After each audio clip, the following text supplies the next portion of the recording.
pochtani yana it keldi akalar. Bu pochtani ochguncha men sizlar bilan ovqatlangan holatda boshqa temalar obsujat qilamiz. Buni keyin oxirida ochib ko'rsataman. Bitta bir go'zal qonun chiqibdi, qalbim yorishib, bir bag'rim kengayib, ichlarimdan kapalaylar chiqib ketdi akalar shu qonunni ko'rganimdan keyin.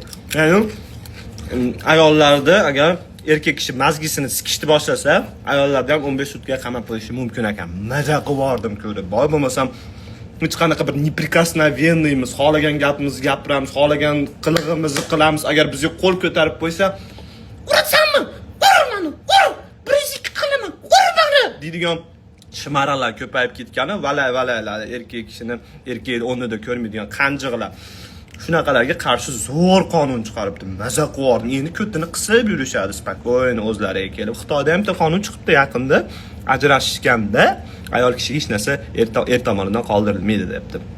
Buni ham ko'rib xursand bo'ldim. Sababi ajrashishlarda oldin oladi.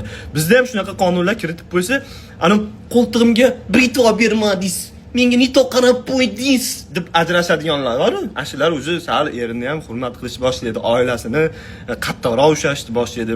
Haligi o erini yonida o'sirib qo'ysa, bo'ldi, men o'sirib qo'ydim, ajrashaman demaydi. Salimda oilani qadriga yetishdi boshlaydi. Malades. Pochtaga keladigan bo'lsa, akalar pochta meniki emas, ocha olmayman.